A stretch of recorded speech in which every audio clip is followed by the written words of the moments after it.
hurdle. The prices of film are pretty crazy, especially if you're like me and you're like kind of a film snob. Portrait 800 is going to run you like a pretty fucking penny. And then the only reason why I did film though was because I had the camera accessible to me. You know what I mean? Like Hmm. if anybody were to ask me what should I do, I always tell them like get a Fuji X-T3. Like just the film simulation's in there. It's all digital.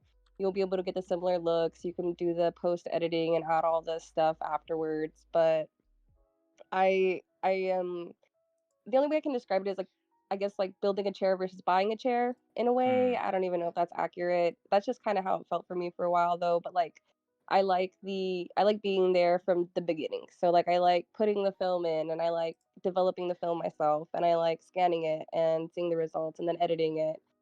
And so all of that hands-on is what really made it fun for me. I see, I see. And when you say developing, like you had your own dark room that you would go to, like you wouldn't take it to like I don't know, Kinko's, is it in the U.S.? No, you don't need a dark room. You just need a developing tank. So it's like very simplified now. And yeah, I would develop it myself at my house. Oh, I didn't realize because I've always like in the movies, I've always seen it as like this like big room, red light, clips of photos hanging everywhere, all these like little um not jars, but like these containers with like various fluids. You had to dunk them from one into the other. I didn't realize It that just it was actually depends. this easy. Yeah, it just depends on what you're doing. So like developing film, it just needs a tank. And then for like blowing the film up and printing them like very old school style, you need a dark room for that. And that's not something that I've ever done. My friend Emily Swift, she has her own dark room and she's a badass. But yeah, and like if you wanted to print like do silver gelatin photography and stuff like that, that's totally different. I don't even know if I'm saying that correctly because I'm not into it, but it's that's like old school stuff. Hmm. I see. I see. Yeah, because this is cool. Like, it seems really portable. Doesn't seem as big as like a thermos or anything. Very simple to use, and it looks like they have them even on like Amazon these days. Yeah, everything's pretty accessible, but like it's just a price. You know what I mean? You have to be willing to pay it. I think it's depending on how much you shoot and stuff like that. It there's like pros and cons, and then some people really want their film to be like super duper nicely scanned, no marks on it, no my dog hair was like the biggest issue. No dog hair on it, no hair on it, and so then that's whenever you get it sent out and stuff. But I really liked all of the they're called oh my god, what are they called? I can't even think of the name right now. All the artifacts on my film, all Mm. the scratches. I think that it just added another layer to it that I loved. And my photos were never meant to be perfect. They're always supposed to be like as if you're remembering something that could have happened or maybe that happened in your dream. I feel like my photos were like shots from like dreams, basically. That's how I feel like in nostalgic things like that. So I really like the messy look. I like the blurry. I like the scratches and stuff like that. Those are my favorite. Yeah, and it certainly comes through. I noticed in your last couple posts you featured pieces like these, and it reminded me of when I did my own film photography one summer. And anytime I got any of like these types of imperfections in terms of movement, dealing with like long exposure photos, I always thought that like, oh man, like I need to try my best to have the camera still or like lying flat. Um, and then when I saw your photos, it made me realize like, oh no, like that's just like a style. You can just do that. There's nothing stopping it. There's no such thing as like a perfect photo. Aesthetic, maybe sure. Like there's different ways that you can analyze it, but even this is a style on its own. Yeah, I don't think that anybody should be held back by like perfection or anything like that. Especially, I think photographers see everything different. That's why it's kind of hard for myself. Whenever I'm like I'm a photographer, I always say I'm an artist because I feel like it kind of rubs photographers the wrong way who are sitting there like measuring light and making sure they're not moving and like doing all kinds of different things to make sure their Hmm. photos come out how they want it to. But I'm always going for like more of an artistic look. The lens is kind of just an extension of me and I use it to express my art, you know? And then there's other photographers who are wanting precise photos, but film has limitations. Like if you're putting it into a super dark situation, it's going to come out blurry no matter what. So there's sometimes where it's like, oh, you know, if you want it to look like this, pull out the digital. If you want it to look like that, use film, but use a tripod and you got to use like the little shutter extender thingy. I always forget what Hmm. that's called, but yeah, just depends on what you're going for, what you're comfortable with. Yeah, right on. And you were earlier, you mentioned something about being a film snob and having a preference for different types of film. Now, I've seen posts here and there on Twitter and elsewhere where like people are talking about, oh, like this is the best film, or I love using this.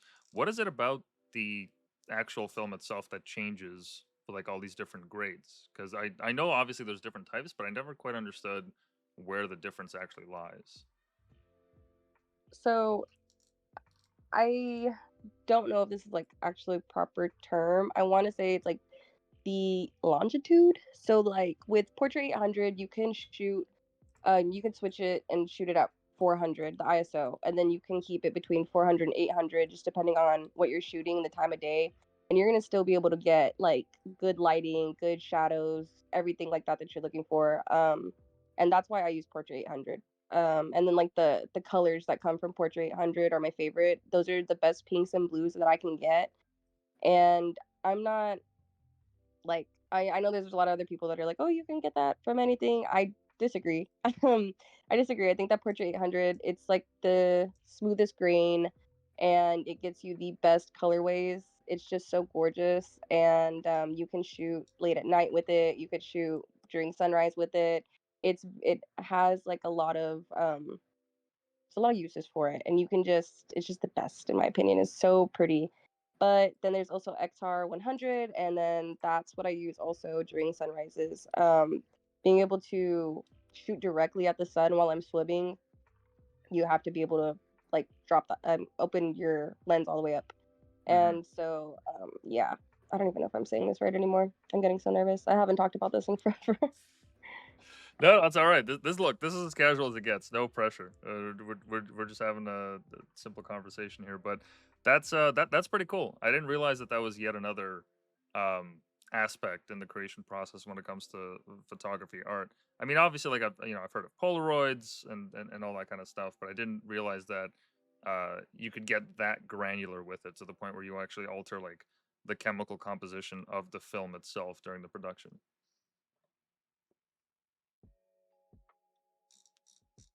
But in any case, there, with your style, as you said, is this something that has like you've held consistently since when you started your this film photography, or have you found that it's kind of changed over time and developed into something new?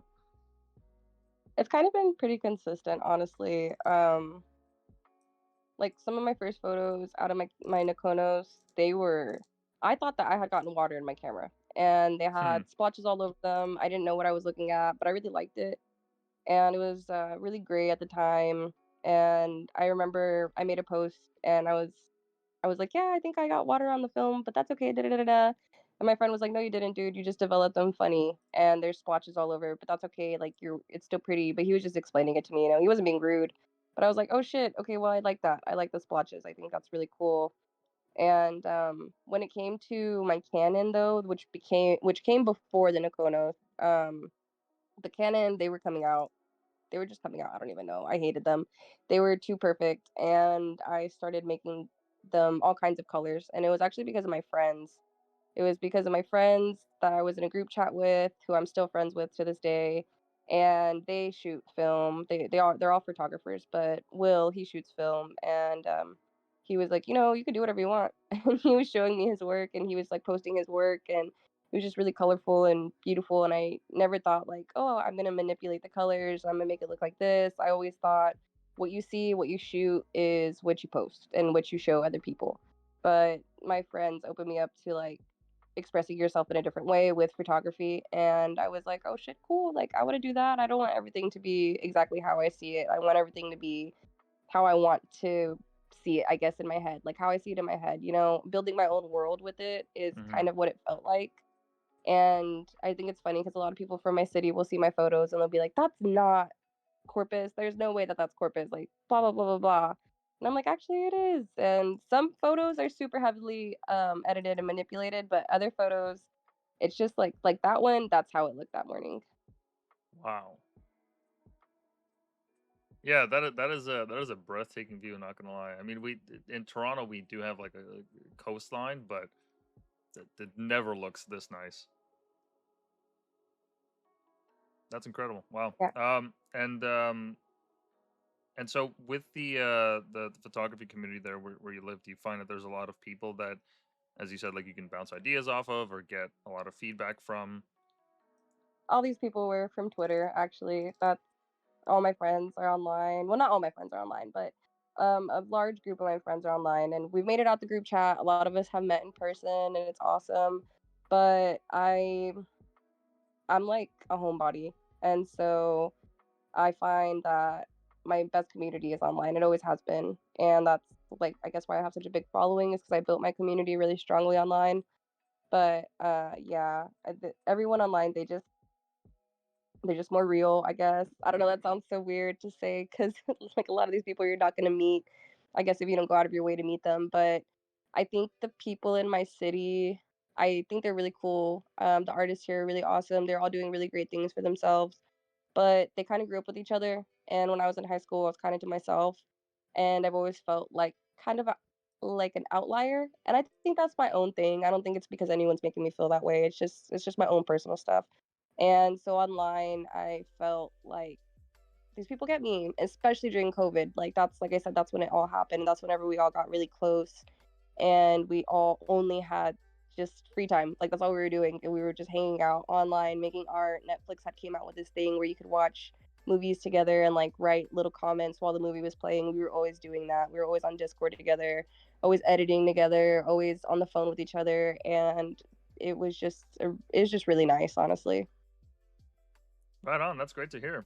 Yeah, because I hear a lot about that from the artists that I've interviewed, is that they find the online community is not just an immense help with, like, getting exposure, but the ability to build an audience around your art is unlike anything that we've had in decades past. I mean, you're able to tap into all these creatives and not only collaborate, but also just enjoy and get inspiration from these photos. I know that it's like, yeah, okay, no shit, we live in 2025, we're kind of used to it, but comparing that to what it used to be like is it's just astounding.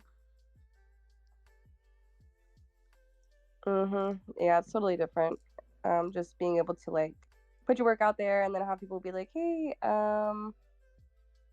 so I love your work. Do you want to be in a group chat with me and my friends because we all make cool work like you?" And da da da da. And then like growing with each other. It's really badass. It's really cool. It's different. Yeah, no, I'm right there with you. Every single day, I get the chance to see new artists, follow them, invite them on the show, and then I learned something I didn't even know about at all. Like this one photographer I interviewed, he does aerial photography over New York, and he told me how at one point I think they took it up. I could be wrong, but I swear he said like 40,000 feet or something like that in November with a helicopter with no doors, and I was like, holy shit! I've never even thought that that would be something possible. But yeah, he had a whole project about it. So yeah, no, I'm right there with you. I love the community on Twitter. And in terms of the art world where you live, have you had any chances to do any exhibits or anything like that in the public, or have you mostly stuck to the digital space? Yeah, my work's been shown publicly here in Corpus, but my work has been shown publicly a lot of places, like just different places. Just depends. So like Korea, it's been in Europe. It's been in Canada actually for after a TED Talk. They were talking about NFTs and my work was showcased there at the conference and then all over the United States physically. But like phys what do they call it? Like digital. So it's usually put on like a screen or something like that, you know? Hmm. Gotcha, gotcha. And you mentioned the NFT market before we started here. And I saw that you have a couple links to a couple sites where you sell your work digitally. Um, how does that work as an artist in terms of getting your stuff up there? Is it just anyone that has like a JPEG, they can create a page and go for it? Yeah, and a drive and a will, like it takes a lot. I think that a lot of people because whenever I first started on Twitter, like, like I keep mentioning COVID and stuff like that, that was 2020 and then 2021 my friends were selling their works as NFTs, and I put my first collection out there. It sold within 24 hours, the whole thing, and I was like, "What the fuck?" Like, I didn't see that coming. I didn't realize how strong of a community I had, and I ended up being able to quit my job within like 2 months of that. Whoa. But yeah, and I did NFTs full time for 2 years, and I was just freelancing. I was doing different things, not just selling art. I was buying my own NFTs, flipping them. I was working for different companies, working with different companies, and it opened a lot of doors, but there's limitations. It's crypto, and so it's just different. A lot of people in the, like, quote unquote real art world, they don't consider it at all. And I've talked about it with my other friend who I used to interview people. And so I had talked about it with a few friends of mine who are in both the digital world, NFT world, and then in like art houses and stuff like that. And if you ask anybody at an art house, hey, does it matter that I was shown here? Does it matter that I was shown in Prague or here or here, here? They'll most likely tell you no. None of that matters. None of that counts. And Hmm. so it's just different. It really is. It just depends on, I guess, do you care about that? Do you want to it's also controversial. So do you want to have to defend that? Are you willing to defend it? Are you around people who are accepting of it?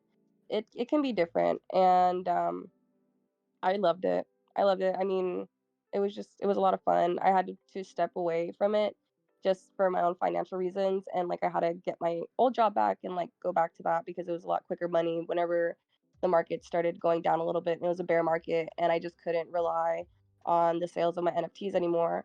But it's a lot of fun, and I think that if you're willing to put in the work, then yeah, definitely it opens a lot of doors. But like I said, like when people saw how well I was doing here in my city, like even my family, even people that are like my husband's family, they just thought it was the easiest thing in the world because they saw how much money I was making, and they were like, "Oh, it can't be that hard. Like it has to be so easy. What you're doing is so easy." It's a little insulting, but you gotta, I don't know, you just gotta take it on the chin, I guess. It is what it is. But I enjoy NFTs and I enjoy the community a lot. I think that I've definitely made some lifelong friends through NFTs, and that came after the whole like photo Twitter, film Twitter craze.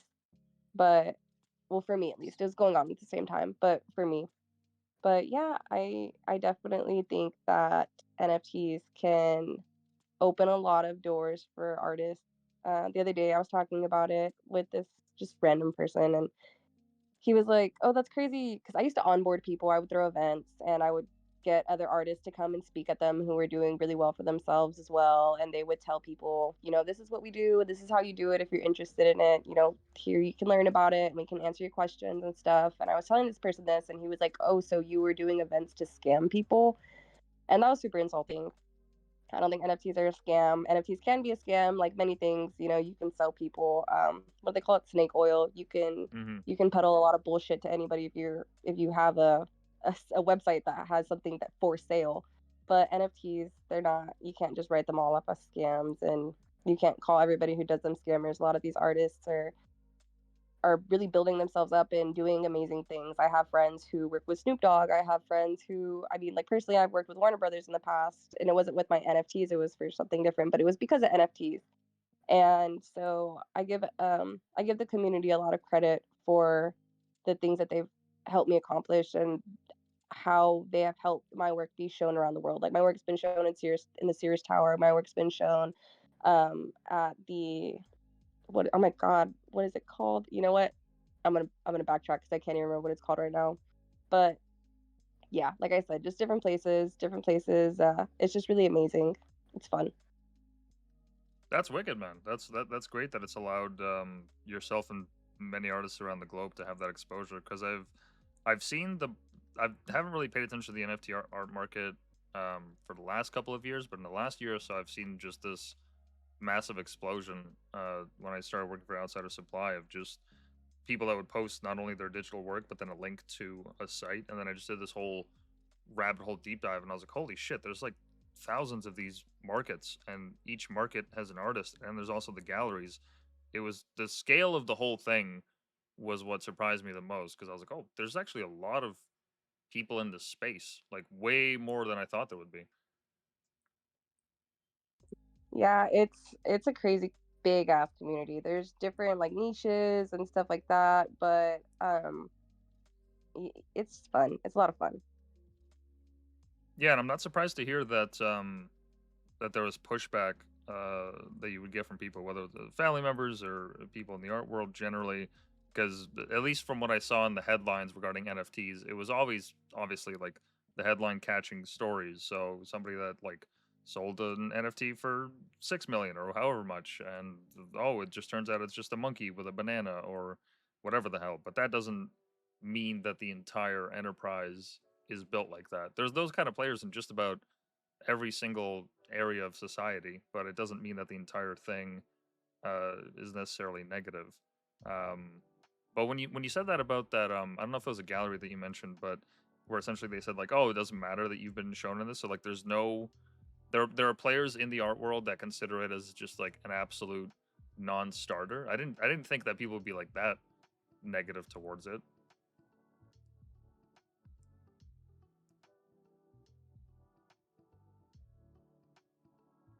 But in any case, have you in terms of the kind of markets that you operate in with the NFT space, do you find that more people do kind of digital work like this photography? Like, is there a certain medium they stick with? Because I've also seen some videos that people have made in Blender.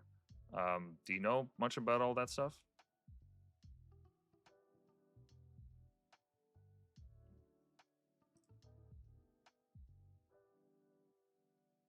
Hello? Oh, got some technical difficulties, folks. We're gonna be right back. Take a second.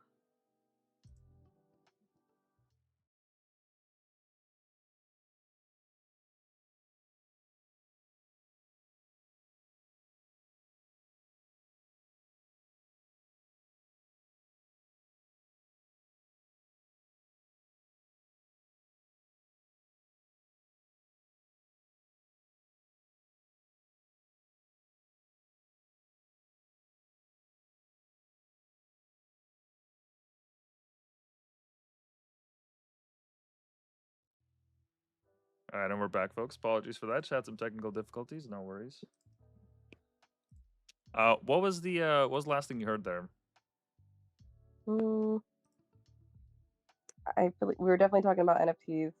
Yeah, I had basically asked or said that it was kind of surprising to hear that there was so much negativity. I don't know if it was a friend you were talking about or yourself, but where you were saying that that a gallery had just completely not even bothered to recognize getting shown around the world, even in that landscape, as anything legitimate. Like it essentially like it doesn't count as experience or in any way legitimizes your art. Yeah, it's different. It's it's different to be just like having all this proof. Like I remember in New York, I think it was my work was shown 7 different locations in over the span of like 2 weeks, and then my work was also in Canada at the same time. And just thinking about like, oh, that doesn't matter. It's like I have photos with my work, I have everything, and it's just like, oh, that doesn't count. And so it's like I don't know, it's different. But I guess to me, it's kind of like, what does it count to you? Does it count to me? What matters the most? I guess that's what matters, I guess. But I really don't know. It just depends on what you want to do with your art. So for me, do I want to be in galleries? Do I want to be in physical galleries? Not necessarily. I'm fine with the things that I've accomplished in the NFT world, and if I can keep accomplishing those things and keep doing those things, I'm cool with that. But I'm not really trying to like prove myself to like a physical art gallery or anything like that. That's not my goal. Yeah, no, that's fair enough. I mean, at that point, if they, don't let you in the club, then why bother knocking? Why bother, with that when there's this whole huge global community out here.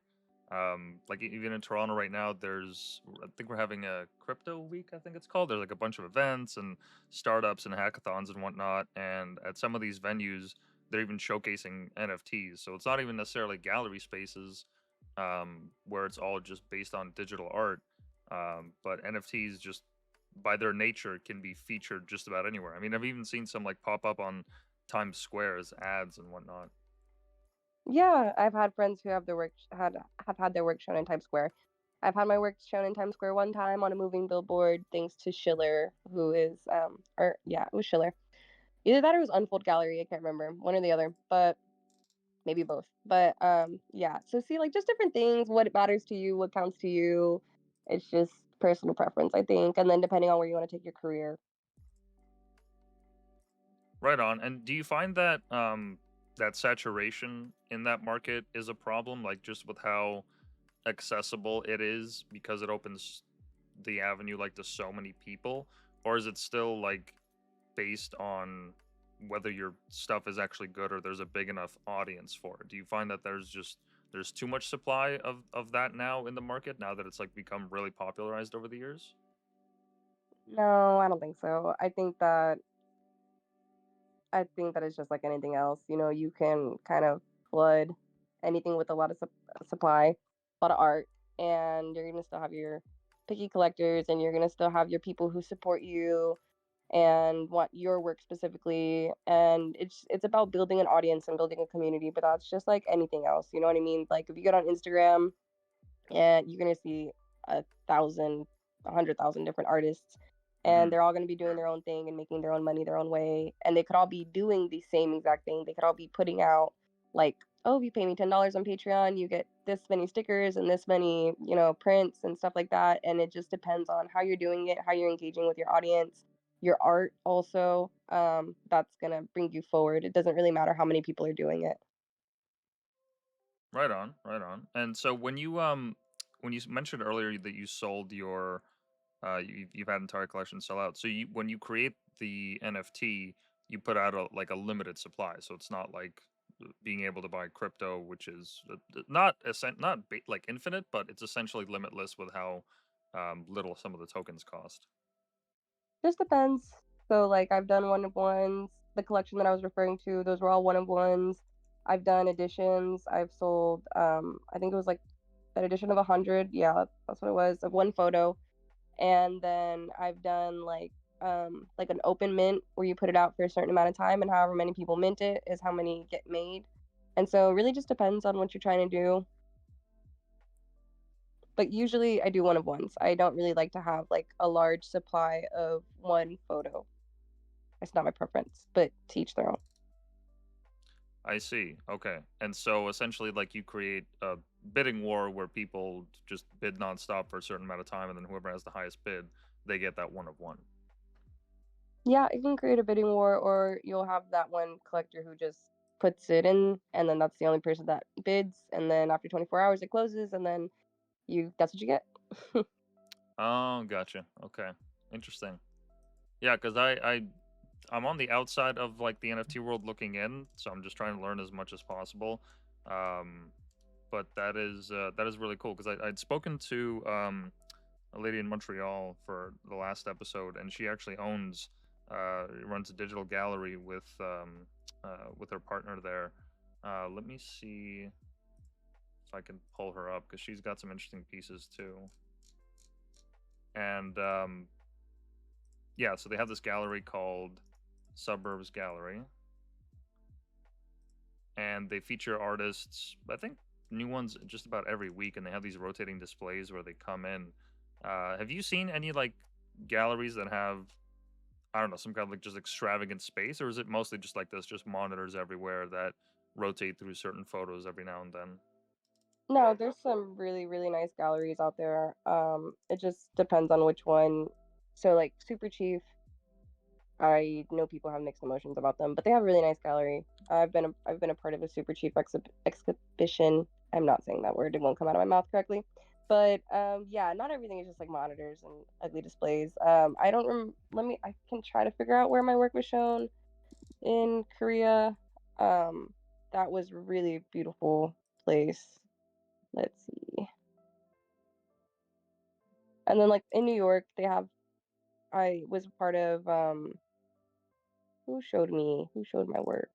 I know Elise Swopes is the one who runs it, and she had like really beautiful displays throughout the whole place. And then everything was getting like, so there was like stationary ones, and they were built into the wall, and then there was like a projector that was shining onto the whole wall, like it was huge, and those the projector was rotating everything that was stationary, and so you could see everything while you sat and you had drinks. And then no, I don't even know where my work was shown whenever it was in Korea, but that gallery in Korea is badass. They have like a giant monitor, and then that one rotates all of the photos that they're displaying or the pieces that they're displaying, and then they have smaller monitors that are built into the wall that look like framed pieces, art pieces, and then your art gets shown on those, and those are stationary.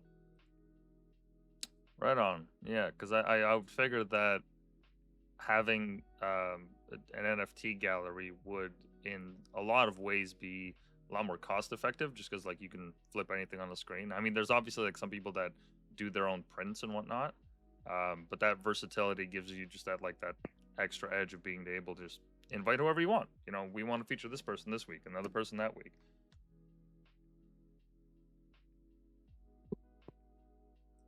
Yeah, it. I don't own a gallery, but I imagine that it does make it easier. Yeah, and do you see this as becoming like part of the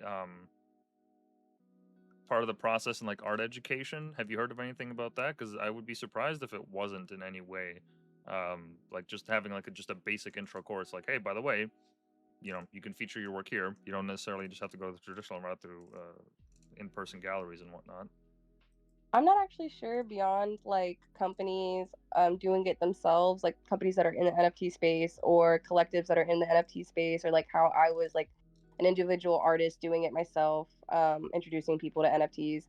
I've never heard about it in colleges. It's risky as much as I am talking like giving its praises and stuff like that. It's very risky to get into it. If you don't know what you're doing.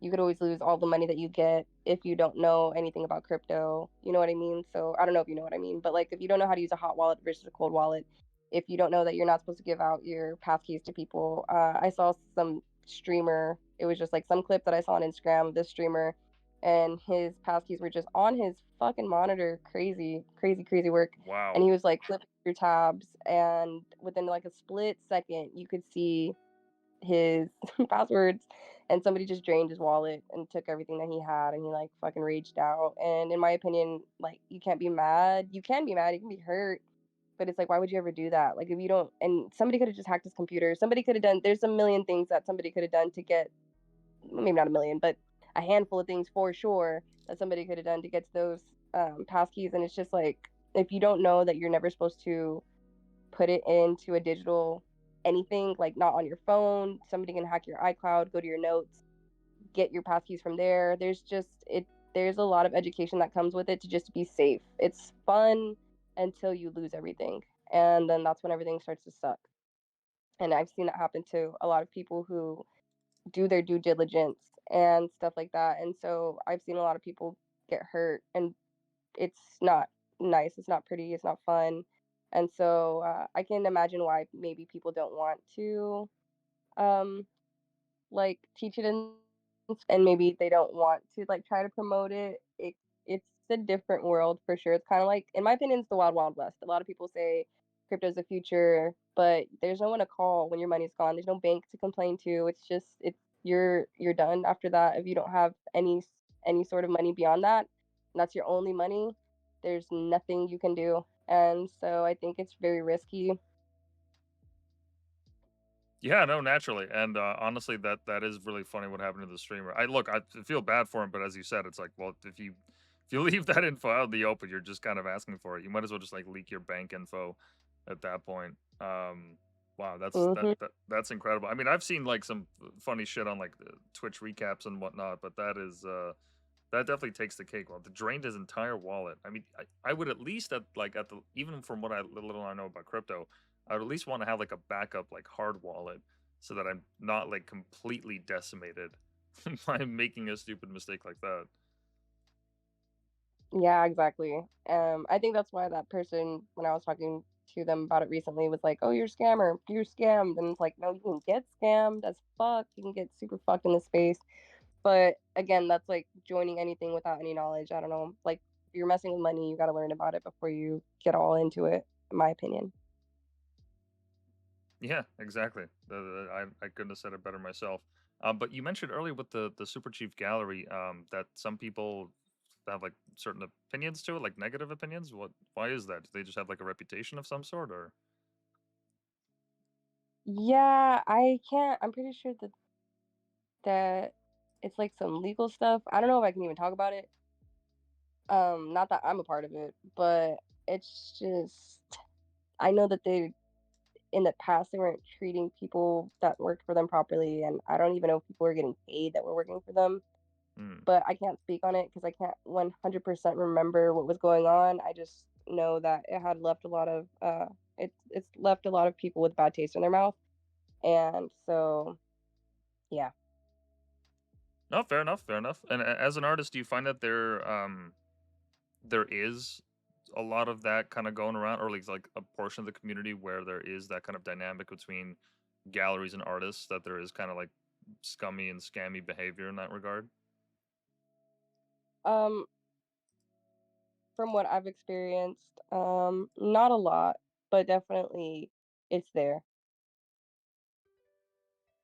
Yeah, because I'd expect that at least a portion of it would be not maybe fraudulent is the right word for it, but there would be the chance to get scammed just because it's one thing to like take the time to produce a fake and hang it in the gallery, which like experts can detect, but it's another to like just take JPEGs or flip them or what have you from the digital art world.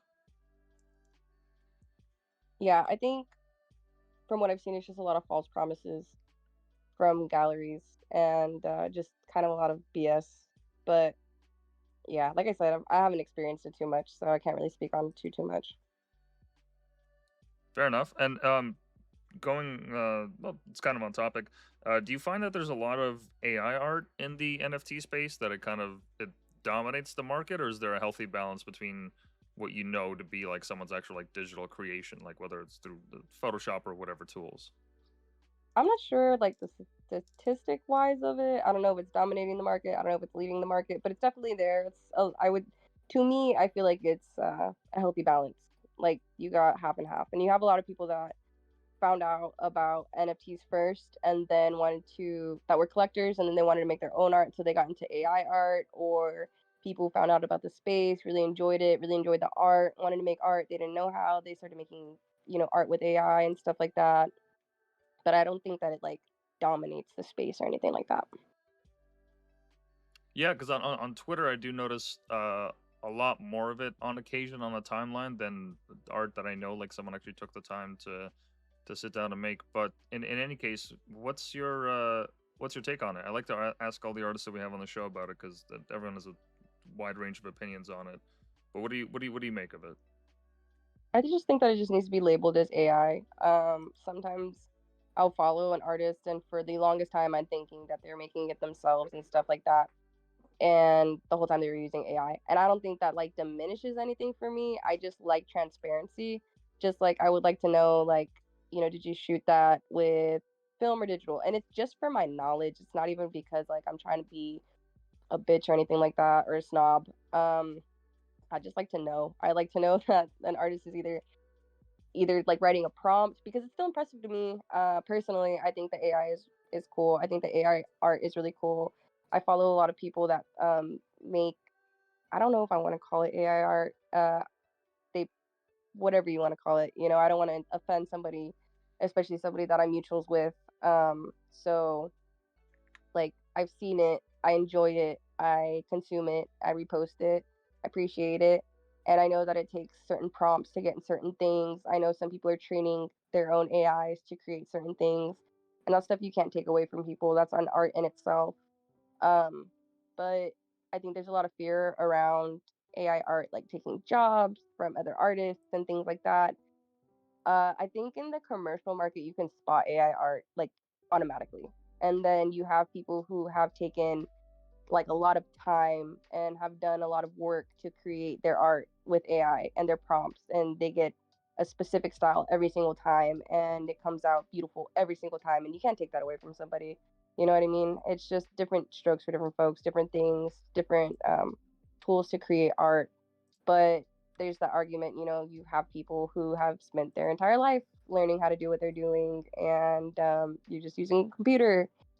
I don't know. if I'm playing devil's advocate, but I think that everyone is has their own right to create art in their own way. People judged me like hell for using film. You know, why don't you just use digital? It's the same. Why don't you just add green? You can do all that in post. It's cheaper. It's this. It's that. And I used to kind of be a little snob about film too. I used to be like, well, why would I want to shoot digital? Why would I want to do that stuff?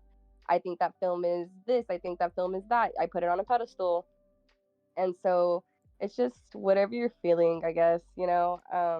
I've I feel like I've grown up on Twitter basically for years. Like I got a Twitter when I was in middle school and then I started using it for art in 2020 and we are now in 2025 and I am 28 now. And I think with growth and age and time, you just it's not really something that I want to put under a microscope. It's not something that I want to judge people for. It's not something that I want to look down on people for. If anything, it's more like, hey, what's the positive of this? You know, why look for the negative? Why hate on this person? What are they doing that I love? And there's been several times where someone's brought it to my attention that like that's AI, man. Like what you're reposting is AI, and I'm like, oh fuck, I didn't know that. I did not even realize that. Good for that person because their style is consistent every single time, and I don't know how you do that with AI. I don't. I've used AI for like recently for modeling and for ideas for my sculpting and stuff like that. Hmm. But you don't get like the same result every single time. I don't know. I don't use Midjourney though. I think that's what a lot of people use and I think that's totally different. But I think that's a skill in itself and it can be utilized for different things and it can be marketed in a way like they are. They're they're selling their NFTs and they're doing their thing. But I think that there's room for everybody. Just be transparent about it. Don't lie about it. There's really no reason to lie about it. If you're lying about something, I feel like that is a little odd. It's like, wait, why are we lying? What are we doing here? Are we trying to create a false narrative? That's never cool. But transparency, openness is super cool. And then to just find out that someone's doing AI and not because they're keeping it a secret, just because they don't label it as AI, that's not a big deal to me. If you just ask them and they tell you, yeah, it's AI, like that's fine, that's cool. But yeah, I can't be too worried about what other people are doing with computers. You know what I mean? Yeah, no, right on. At the end of the day, I find it's a tool like any other. It's unlike any other tool that we've had before, and its capabilities are growing exponentially with each passing day. And it creates these stunning works, which, as you said, sometimes you just see a piece and you're like, I genuinely have no idea if this is AI or not. It can get really tricky. Like this artist that I've pulled up here, Mac Back, and I, in my opinion, one of like the greatest AI artists that I've seen to date.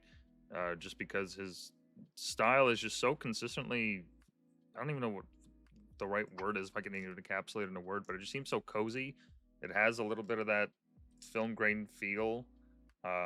There's obviously like if you look at for certain artifacts, you'll notice that it is in fact AI. Um, but otherwise, fantastic pieces. And you mentioned that there is that concern of AI taking jobs from artists.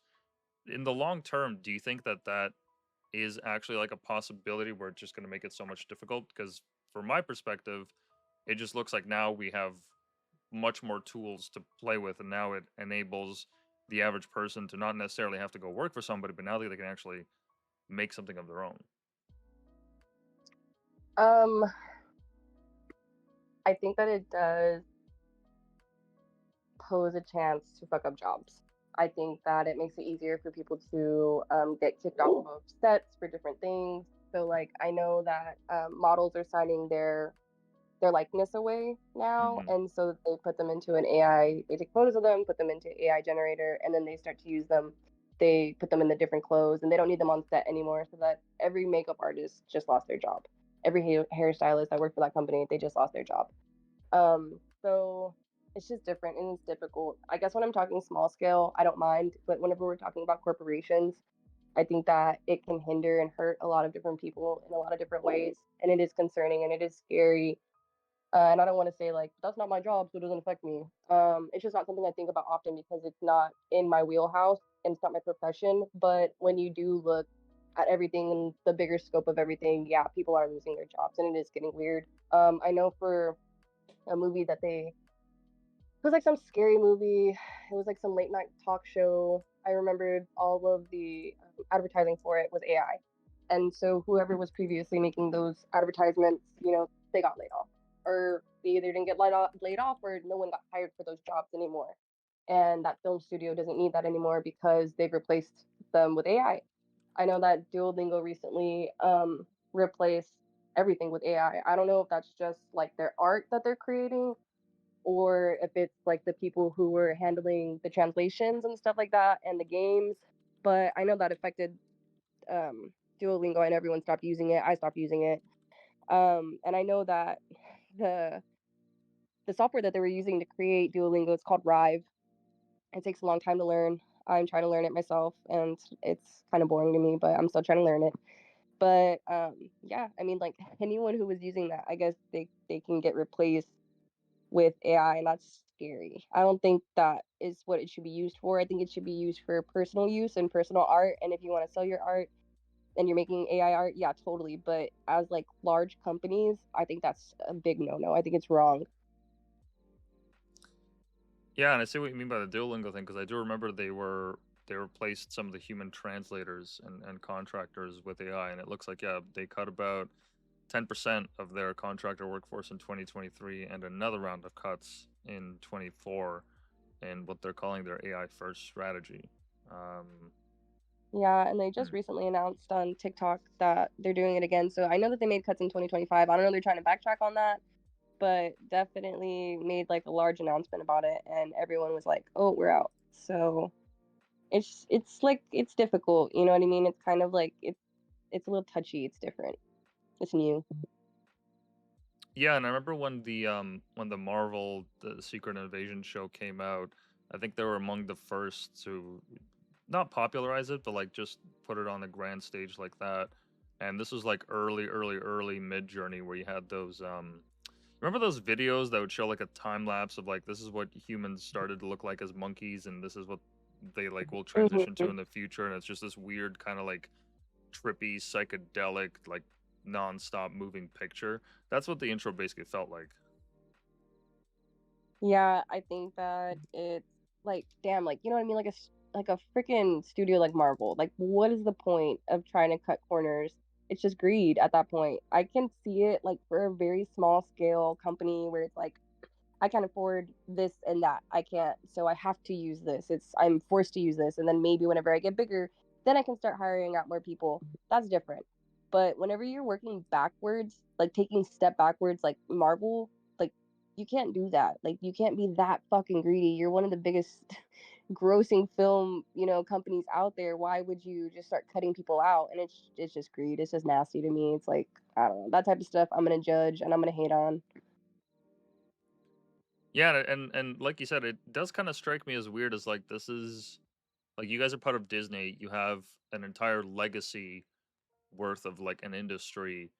You've bought all these assets and you have all these teams. It did kind of like strike me as strange that they didn't, I don't know, like pay some proper artists to do it because like the design looked, I don't know, it was all right, but just because of how bad the model used to be when they first created it, you could obviously tell it was AI. And at that point, it's like, well, this probably would have looked nicer if you actually just had some people doing the fucking work.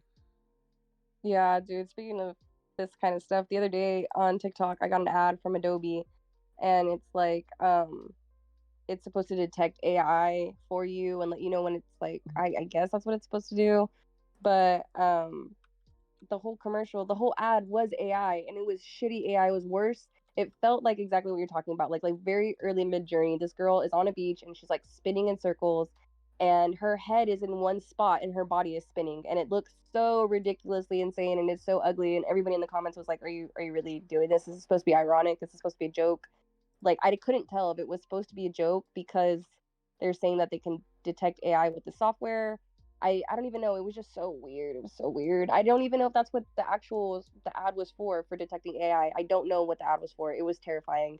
I was trying to read the comments to find out more, but it was clearly made with AI and it was so lazy. And it gets to a point where it's like, Adobe, how much money are you gonna get? How much money are you gonna take? You're gonna keep promoting artists. You're gonna keep telling artists, "Hey, get Adobe Premium, get Adobe Studio so that you can make your life, your art a career." And it's like you're actively taking away, you can see it in real time. You can see them taking away people's jobs by using AI to create their ads. And so it's just kind of fucking weird. Yeah, and it's funny that Adobe's like they obviously have AI integration now, and they're both like making money off of enabling people to make AI art, and then also creating tools to best detect it. They're putting themselves on like both sides of the fence and profiting from each side simultaneously. Yep, that's a corporation for you though, you know? Yeah, because I do remember the first AI demo that I ever saw with Adobe was I forget which one it was, whether it was Key or Peel from that sketch show, but they invited him on for like this guest talk series where they featured this. It was for audio, it was like AI audio cutting software, where essentially you could feed it not even like a minute's worth of dialogue, and then it would be able to make adjustments in the audio of a person speaking to the point where I mean I just heard the demo. I haven't actually seen like any examples of it, so I don't know how actually like good it is versus what they just demoed. But it looked really impressive because this tech was out like I want to say like maybe 8 years ago or something like that. The first like demo happened, and it was crazy because not only did it fix the audio, it also fixed like the mouth movements and the embouchure of the person, the lips and everything to make it look as if they were saying it. Which when I heard that, I was like, "Oh, that's cool. That's gonna like save a lot of cutting and editing." And then 5 seconds later, I was like, "Oh, that's like you could just make propaganda with that. You could do anything. This is just out there now. Anybody with $200 or however much the program costs can just buy this and use it for nefarious purposes." And I was like, "Oh shit, that's gonna be a problem." Yeah, deepfakes, that's a whole different conversation. Like, deepfakes are terrifying. That's, I think that's what that's considered as a deepfake. But I mean, like, even just let's say like no one was thinking that, you know, they're just thinking about cutting and editing and stuff like that. That's still someone's job, and it just took their job. It's crazy to me. I don't think that big corporations need that kind of stuff. I think that smaller smaller businesses, smaller artists can utilize it, and I think that big corporations should make the decision to not use it so that they can keep employing artists, because that's where their money is, that's where the ideas are, that's where the beauty comes from. And so I don't know. It's like a back and forth thing with me. Like if you have a lot of money and you're a large company and you're already established, I just don't see the point in it. But if you're a small artist and you're a one man show and you're one man band, then like, you know, take advantage while you can and save your coin and utilize it to the best of your ability. You know, some people can't pay for album art, so it's like, hey, I'm gonna make my own with AI, and I can Hmm. respect that. And so it's just things like that. Yeah, no, I totally get that sentiment. Because as we were talking about the Marvel show there, I mean the amount of skill that Disney animators have, uh, with the amount of films that they produce, it just seems like I don't know, kind of like a waste of that talent to not do something like that manually. But I've also heard a lot of things about the animation industry. I haven't actually spoken to anyone in it, but it would be cool to hear, because I gotten this impression that essentially people are just like constantly overworked, underpaid, and credit is like whoever gets credit for certain pieces of work. It's very political in the office and whatnot, which kind of strikes me as strange because you would think in an enterprise like that, it wouldn't necessarily, or like in a scenario like that, people would want to like shill out as much as they can for their dollar, um, just to make something like beautiful, like how the Disney classic movies used to look like. Yeah, I don't know. I'm not in the industry. I'm hoping to land a job within like 3 years, either in film or gaming, so we can talk about it then. But I can't speak too much on it now. Yeah, no, fair enough. And but before we started, actually, just to pivot a little, you mentioned that you were starting to learn how to sculpt. Yeah, I'm trying to learn how to 3D sculpt. Oh, 3D sculpt. Okay, so not nothing like hand modeling or anything like that. Do you No, find? not. Go ahead. I said no, not physical. Gotcha. And in terms of software, you're just working, I'm guessing, with Blender. That tends to be like the most popular one. No, I use Nomad Sculpt. I'm gonna start using Maya soon next month. When I start school, we're gonna start using different softwares, but Blender really wasn't too big of one. But I've used Blender here and there. It's super frustrating to me because most tutorials that I pay for, like through Patreon, they're not detailed enough. I feel like they expect you to know like all the buttons that you're supposed to be pressing at the same time as them. And it's been driving me nuts trying to get through one. I've done the donut. I like almost finished it and then I got tired and I went to sleep and then I never opened the laptop again for that one. But the yeah, Nomad Sculpt, the program that I use, I feel like it feels more like Clay. You can use a tablet with it. You don't have to buy a tablet and like connect it to your computer like you would Blender. And you can take all of your 3D assets from Nomad into Blender. I just haven't done that yet. But there's an artist on here on Twitter. He's a friend of mine too. His Subtle Bubble. He does that. He takes his stuff into from Nomad into Blender. And he's been creating like his own game, I think, recently, but yeah, stuff like that, like um if you go to his media, yeah, those, yep, there it is, all his stuff. Oh, right on. Yeah, and I get your So that little, sentiment about. Sorry, go ahead. I was gonna say, so that little character was made in Nomad. I don't know about the rest of it, but I know for a Hmm. fact the character was made in Nomad. Gotcha, gotcha. Yeah, and I know what you mean about Blender. I did the donut tutorial or like tried to finish it halfway through and also gave up. I was like, this is ridiculous. I can't I can't be bothered to just sit here and have to figure out all these drop down menus and all that. I've heard it's the most versatile software, but that as a result of that, it's also probably the most frustrating just because of how much options there are to do everything. Yeah, I respect Blender artists so much, and I definitely will. I just got my PC today, and I have my freaking double monitor, so I'm gonna get back on. I have no other choice, and I'm gonna have to try to break that down and break that barrier, get used to it. But yeah, I'm like a tablet girly. Like I really like to be able to use a tablet, and so I have a Wacom now, and that should help everything, make it a little easier for me. Right on. And what kind of rig you got, if you don't mind me asking? Oh, my tower. Yeah. It's a Technoid gaming PC. It is the limited edition one. Yeah, it's white. It's the Touch Infinite. It's a beast. Oh, I think I I misspelled didn't even infinite. think about how big it was whenever I got it, and Oh, yeah, it's like one Jesus. of those. Yeah, it's one of those. Oh, it has a touch screen and everything. Oh my god. Yeah, I want to have like a little desk pet, so I'm hoping that I can get that. But it's already in my house. I just gotta set it up. I'm just hoping that the little desk pet in my head is like something that I can do. Holy shit, that's massive. Yeah, because I grew up around computers and I've built my own every now and then, but that is insane. That case looks absolutely huge. Oh, you have, yeah, room for two video cards, all these fans. Jesus Christ. Yeah, I'm really wanting it for like the rest of my career, or at least a big portion of my career that I'm hopefully going to be starting in this industry. Yeah, well, I mean, you definitely would need like a very powerful PC to run that, especially if you want rendering times to be cut in half.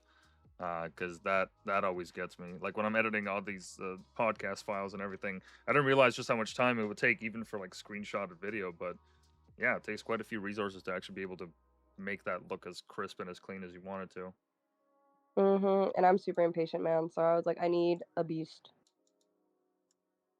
Well, this is gonna get you that. I mean, even the RAM has RGB, which it's just so crazy. Wow. Right on. Well, hey, best of luck with the 3D modeling, because I'd imagine even using that sculpt software, there's still quite a bit of a learning curve getting into it. Yeah, I'm excited. I'm taking basics first, and then I'm gonna start the serious stuff in October. Gotcha, gotcha. And do you find that there's like any apps like this on like iPads and whatnot, like 3D modeling, or would that just be selectively just PC for the most part? Oh, No, Nomad is on the iPod. That's why I use it so much. yeah, right as that video was playing, I answered my question. I didn't realize that. Wow. I didn't think the new iPads are actually strong enough to run that kind of software. That's incredible. I So you have could a literally just make this on yeah, the go. yeah, I have an old iPad too, and actually, if you have an Android, you can use it. You can create it on your phone. I've seen some crazy stuff. Like if you get on Reddit and you go to the Nomad Sculpt subreddit, some people are out here making some fucking crazy stuff just on their phone, like sitting in a DMV. Oh, looks like it's a private community. But What? There's no way. that's wicked that it's on their phones. I mean, like, phones have gotten like much bigger over the years, but still, like that is a skill. Hold on, I'm gonna send you the link because I don't think that's the right one. There's no way that it's private. I didn't have to get invited or anything like that to be a part of it. Sure, sure. Might have gotten the wrong one, anyways, but yeah. It won't let me send you messages. Hold on. Yeah, dude, I don't know why my Discord hates me. I'm actually gonna send it to you on Twitter if that's possible. Is that cool? Yeah, yeah, of course, of course. Okay, I sent it. Oh, Nomad Sculpting. Yeah, I just wrote a Nomad Sculpts. That's why. Let's see here.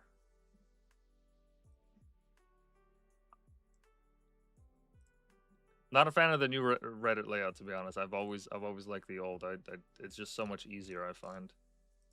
Yeah, I've never actually looked at it on a computer. I only look at it on my phone, so it hasn't changed since I've started. Wow. Okay. This is clearly on a tablet. Wow. That is so Yeah, detailed. there's some crazy shit. You think that's crazy? No, man. Somebody posted, let me see if I can find it. Somebody posted a whole environment that they made the other day, and I was like, what the hell? Let me just give up forever. Whoa. Yeah, that person, he always does that kind of stuff. I'm so I'm so impressed every time. That is wicked. Yeah, I've seen creators create like all these cyberpunk worlds and whatnot, but I didn't realize that yeah, it's the tech has gotten so good. You can literally do it on an iPad. That's amazing. Yeah, Wow. that person's incredible too. I love their work. And then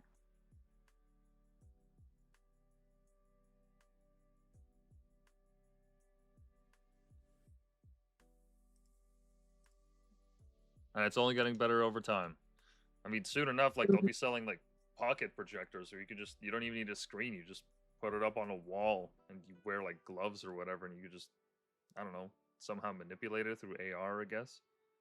so my that's actually a thing already. And my other friend, um, emotional, like let me see, it's on Twitter.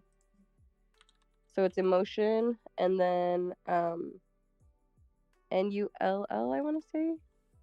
Yeah, emotion NULL. So he does virtual reality sculpting, and he wears his VR headset, and then he uses his two like I guess I honestly don't know what they are, like two joysticks, but in each hand. It reminds me of the Wii, the way it looks. Mm-hmm. But that's how he sculpts, and so people are already doing that. Oh, okay. So it's in. So is it an AR or VR? Because I've seen people use like that graffiti tool in VR, where like they actually have the whole headset set up and everything. Yeah, it's VR, not AR. I get what you're saying, but to me, it's similar. Gotcha, gotcha. Yeah, because I've always wondered about that. I've seen like little demos of people here and there, but I've never really um seen a lot of artists in the digital space post like any progress pics of them or like videos of them working on that because that would certainly be cool to see. Even the graffiti stuff, like the way that it was outlined, like you didn't necessarily have to have a surface. You could just paint in the middle of the air if you wanted to. Which man, Mhm. that would really take some getting used to. Yeah, I know that he has shown his process in the past. I just don't know how long it's been. Fair enough. Fair enough. Yeah, that's awesome, man. Every single day, I'm learning something new about where art and tech is headed, and that intersection is just getting blurrier by the minute because there's so much content out there. It's actually insane how every single day you could just randomize your timeline and you will never ever ever run out of artists. Yeah, I know, it's nice, honestly. Right on. And so, you said you wanted to go into the gaming and industry. What is it that drew you to that? I want to create worlds and I need direction. So like freelancing and doing my own thing for 2 years, I realized that one, I'm terrible with money, and two, I'm a really bad manager. Um, I just I really I had built a collection of work over like I don't know how many years before I started selling it as an NFT or as NFTs. And once I ran out and I hit like the block that I still feel like I'm kind of when it comes to photography, I feel like I'm still kind of in. Um, and the reason why I feel like I'm in that block is like multitude of reasons, but mostly it's because I feel like I don't drive. I'm scared of driving far, and so it's kind of like weird. But I'm kind of like stuck with the same landscapes, and I'm not really into taking photos of people anymore. I used to want to do editorial photos, but I kind of got past all of that when I realized that like companies aren't paying, people aren't paying, and you gotta actually have like a good amount of people who are have a good amount of free time to be able to work with you. It's just a lot. Like it's a lot that goes into it. I feel like being a photographer, a lot of people don't realize like how luxurious it is and how lucky they are to be able to do it. It's such an expensive hobby. Like you can say the same for like sculpting and stuff, but Nomad is free and Blender is free. And if you're willing to wait for run times, you know what I mean? Like you can get a pretty cheap, relatively cheap PC and you can create worlds. As far as photography, like you're kind of stuck with what you have in front of you. And I'm kind of past that. Like I still enjoy it a lot and I think it's fun, but I think it's like a hobby again. And like I said, like I'm just not good at managing myself. And I would like to build environments for games and for movies. And I really want somebody to be like, hey, so this is the character that I have in mind, and this is what they look like, and I need you to execute it. Or these are the guns that we need for this game. This is what they're supposed to look like. I need you to execute it. I used to play a good amount of video games when I was younger. Dead Space was my favorite one, Dead Space 2 specifically. And yeah, just like thinking about what I wanted to do as I got older and as time went on, and just being inspired by my different friends, like Olivia. She's on Twitter, so Olivia Petty would be her at. Um, People like her, people like this Catherine. Is I it can't even think of her name. Petty?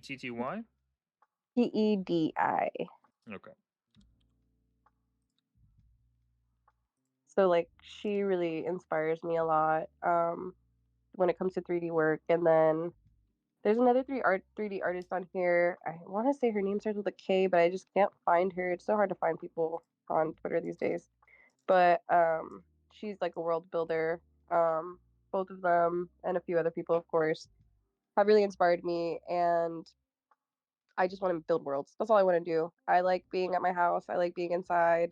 I wouldn't even mind working at a gaming company as long as I'm inside. I like being to myself. And if you tell me like this is what I need executed, then I feel like I can do it and get it done. And I don't know, man, like freelancing is really hard. It's something that you have to be willing to you have to be willing to have like your moments of just like not making any money, and you have to like push yourself and you have to advocate for yourself. You're like every part of everything. Like you're your own manager, you're your own like marketer, you're your own everything, and it burns me out personally. And it takes a lot. It really does. And I want a house, and I want to be able to do different things with my life, and freelancing just right now it's just not fitting into it. And so for me personally, still wanting to be an artist, still wanting to make art, and being so into world building and being so into character design and stuff like that, I find that I this is where my direction is taking me. And it was really crazy whenever I found out about the school that I'm going to. I'm really into ChatGPT, and people can hate me for it. I'm sorry. I know that it's not good for the environment, but there are times where I need to use it, and I do use it. So I was gonna go to Full Sail University because I wanted to fast track going to college and getting all of that stuff done. But when I was looking more into it, it just kind of started seeming kind of like a little scammy. And no offense to anybody who's been there, if you've had a great experience there, I'm not trying to take that away or discredit you or disrespect you. But I saw a lot of people suing them. I saw that they don't even have like I don't even think they have their Google reviews up anymore. It's like they took them down. I think that's shady. And at first I was like, well, no one's gonna take their time to write a positive review. Most of the time, people are upset they're gonna write a negative review. That's not entirely true at all. And so I got into chat and I was like, hey, so this is what I want to do. This is what I want to go to school for. This is what I'm looking at. What do you think? And it was like, well, there's three other options that I would recommend to you besides that. And Think Tank, I think it's pronounced Century, is was one of them. And it just kept kind of like steering me away from Full Sail. Also, I don't have 90 grand and I'm not really into student loans. I'm not into debt. Like I just got myself out of debt recently. It's my own, it's like a creation of my own and like just a culmination of like shitty situations and different things that put me into it. And it was just credit card debt and it sucked. And it felt like it was like a fucking storm cloud hanging over me constantly. I felt like I couldn't really live my own life with it. And so thinking about getting into 90 grand of debt was terrifying. And so talking to chat, I was just like, tell me more about, my different options. And Think Tank just so happened to do bursaries this year, which they have never done before, and it's similar to like a grant, but it's different. You don't get too much money whenever you're not from Canada, and when you can't go in person. But there are benefits to it, so like you can get a lot of money taken off, like a good chunk of money taken off of what you would normally pay, and it's a fast track. They have really good like recommendations from everyone. The people that work there, they're all actually in the industry. They're not teachers, but it's Mm. still an accredited. It's an accredited. It's not a university. I think it may be an accredited university. I know it's an accredited like school. And so things like that, just like positive outcomes. I actually that morning that I found out about it, talking to chat, they had an online open house an hour after I found out about it. I signed up for it, and then I wanted to talk to an admin one on one. He had one available appointment that day, and so I talked to him, and then they were able to like put some of that money, like the bursary, towards me, and like you had to be like one of the first people you had to do was sign up early, like on time and stuff like that. They allocated money to me, and it just made it more accessible, and they start you from the basics and then they show you what their students are doing now, and it's all just really impressive, and it also just seems like a lot of fun. And so even then, like even if nothing comes from this, which I don't think nothing will come from this, that's just me being kind of pessimistic and me just looking at all the outcomes that could possibly happen. It's still like it's and this is I don't want to say it's only, but it's going to cost me around like less than 15,000, 15. So that's doable for me. Like I have a lot of help for my family right now because everybody apparently wanted me to go to school. This I didn't know until I said that I wanted to go to school, and all of a sudden everyone was like, "Oh, we can help you. We can help you. We've been wanting this." Blah blah. Blah. So I was like, "Oh, okay, cool." And so just it's just accessible, and it all felt very like the universe was like putting everything into place for me. And so after the basics, I started in October again, and they have set aside money for me for October too because they're not doing it again next year. And it just made it even more accessible to me and more affordable. And so yeah, I was like, cool, perfect, I'll do it. Fuck $90,000. Yeah, right on. Fuck $90,000. I agree. As someone who's still paying off their student debt, it is not fun. But hey, congratulations on being debt free. That's pretty fucking huge. Thank you so much. It is huge. It took a while, what felt like a while, but yeah, thank you so much. Yeah, because from what I've heard, not just student debt, like debt, dealing with it in America, there's a lot of predatory behavior when it comes to companies that go to claim that. Like, I'm pretty sure, I could be wrong, but I think student debt is like the only debt type in America that they can collect from your social security checks. I'm not too sure because I don't have student debt, but dude, I don't believe it. And they're going based off of like wages now. They're, like, garnishing wages now and stuff like that. It's just crazy. It's getting crazy in America with debt, and so I just wanted to stay as far away of that from that as possible, and then, I'm sure you know, like Canada healthcare, super cool. So my school offers like therapy because we're all like everyone in my class is doing it online and we're all around the world. And so we just paid one time $80 fee and then we all have access to a therapist and they speak a whole bunch of different languages for all of the international students. And I just think that's really cool too. And then I know that I can get a student visa from going to the school. And so it's just like different options, different opportunities, just opening the door, with this. It seems really awesome. Yeah, and when you say it's 15K, is it like for the like 2 or 4 year, however long your program, or is it like per semester? No, that's in total for the 2-year program. Wow, that is incredibly cheap. That's way less than what my degree cost me. Yeah. So the thing is like I'm not graduating with a degree. That's another thing. Like it's not a degree that I'm getting. It's a whole bunch of different like what is it called? Certificates? Yes, certificates. Okay. And they're number one in the world for gaming and film 3D assets, and that's another thing that really made me happy. I was like, oh, cool, number one in the world, badass. I'm definitely gonna look into that, and then yeah, I go there now. So it's really awesome. Oh wow, yeah, I hadn't realized we had like the top school for that because I know that Ubisoft, the game studio, they have, I think it's their headquarters. They're based in Montreal to this day, I believe. Yeah, badass. I know that. I know there's a lot of stuff going on over there because of my admin. He was like, "You can move over here, you'll get a job." Because I was telling him how I want to leave. Right on. Yeah, no, that's great to hear that you were able to get that opportunity. Because if it's any industry that is constantly looking uh or constantly creating opportunities, I'd say gaming is probably up there as one of the easiest. Because as you said, like you can work from home, you can study at home. You don't necessarily have to be in the same space, which just allows you that much more freedom to create and get opportunities from that. And there's just no shortage, whether it's AAA developers or indie developers that are looking for people to help them with their projects. And so once you have those skills and those certificates, or whatever accreditation you need or whatever background you need, I feel like at that point it's just okay. Well, how good is your shit? How good are you at actually building it? It feels more merit based. I don't know if that's the right word for it. Yeah, definitely, and that's what I looked into too. And then when I was talking to my admin about everything, I had mentioned that I was going to go to Full Sail, and I had told him about the chat conversation that I had, and he was like, "Wow, not trying to talk down on any school at all." He's like, "But we have students that went to Full Sail, and they all have to take their basics, and that to me says enough. Like you're paying 90,000, and you're forced to take your basics because you can actually like prove you can send in work and they have to approve you to bypass your basics and then start their like more rigorous classes.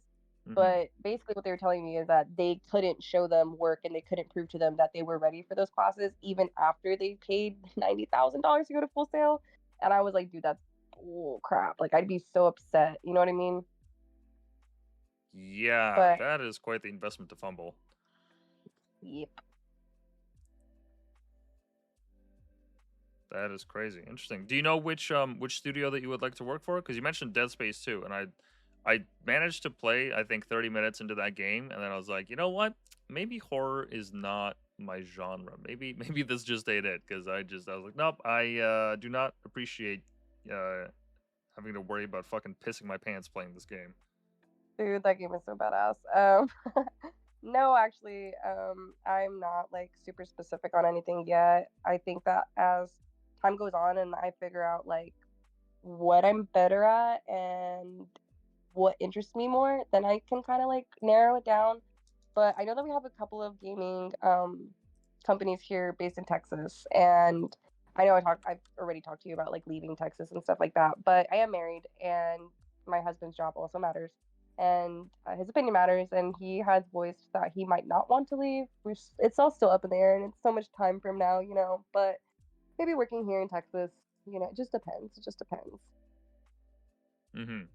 And you mentioned gaming there. I had a chance to interview this guy named by the name of Riker Woodward, who he does the not the opposite, but he takes all these like 3D or I guess just photos and screen caps of moments in gaming.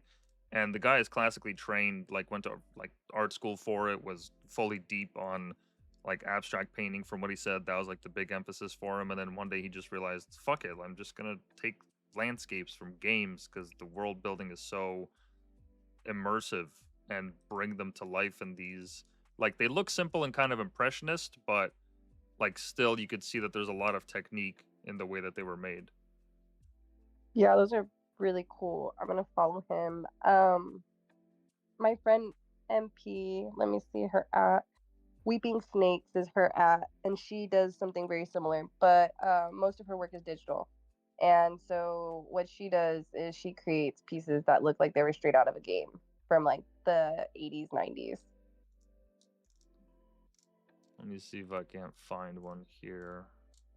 Unless I've missed I one. know her pinned post, yeah, that one. So she was just a part of a gallery in Berlin, I want to say. I think Hmm. this was just recently shown. Definitely was for sure shown physically. I want to say it was in Berlin. Okay, and you said these are like not digital paint, but like this is actual like physical piece that she made. No, she had her digital piece printed out and it was sent over to the gallery physically. But I want to say that the majority, I think everything that you've shown so far is all digital work. Ah, gotcha, gotcha. Has done physical work like that in the past. Okay. That's from Grand Theft Auto. Looks like it Yeah, with anyway. that one, it was interactive and you could actually give her money. It was really cool. No way, so it would like the piece was like it would do like a strip show, like as you just gave it more progressive, like just more and more money. No, you could just give her little dollars. I don't, I think she danced a little bit, but it wouldn't get more progressive. You could just give her little dollars. Other maybe yeah, it shows. Yeah, Oh yeah, see. there it is. Wow. You could withdraw. Oh, withdraw to give it to her. I was like, wait, taking money from the stripper? Like, what kind of a club is this? Okay. Wow, that's pretty cool for an interactive piece. Yeah, because Hmm. I saw her stuff on the timeline today. I hadn't realized that this is the kind of stuff that she came up with. But in terms of gaming, is it something that you grew up with as a kid, or just like something you just eventually picked up? You know, as you got better and better, like PCs and whatnot. No, it's something that I grew up with as a kid. My two older brothers are heavily into gaming. Actually, my second oldest brother, he actually went to school to create games. So he had, I don't know what game he was working on. He ended up getting out of the industry because they burned him. Like you were saying, like how it kind of is funky and how they're kind of like discrediting and how it's just all weird and shady and stuff like that. How it can be at least. He had came up with a code and the people he was working for, they took credit for it and he didn't like it and he tried to speak out about it and then they fired him and they kind of like blacklisted him. And so he was working on a different end of what I'm doing. So he was doing the coding aspect of it. But yeah, he was an influence on me playing video games. My other brother was. I have like seven nephews. They all are super into video games. And we all just played games growing up. That was like a big thing for us. Right on. What kind of games did you play growing up with them? We were super into 64, so it was like a lot of I'm like a big Mario girl. I'm like a big Yoshi Island girl. Dead Space was one of them, zombie games, things like that. Oh my god, like Nintendogs. Nintendogs was my life. Baby Yoshi Island. I want to say it was Baby Yoshi Island. That was like a really big part of my life for a long time.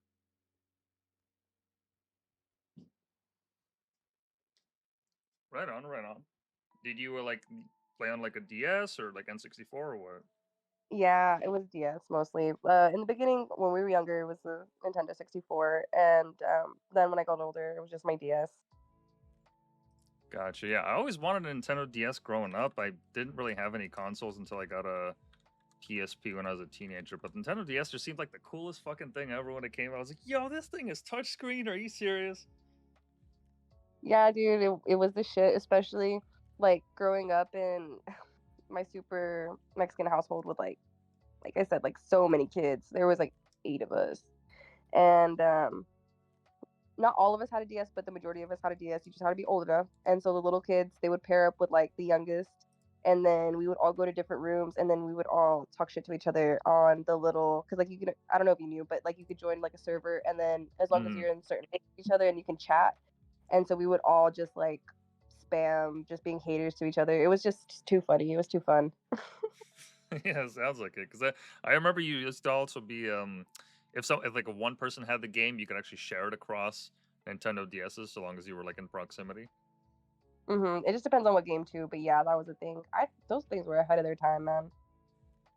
Yeah, they were. I'm really saddened that like they like the Switch is great. I never played one, or like I don't have one myself, but like from what I've seen my friends play, like it seems like a really cool piece of tech. But having a small handheld like this, like that just used to be the shit. Whether it was like a Game Boy SP, or a PSP or a Nintendo 3DS, which I never even understood how the 3D effect worked on it.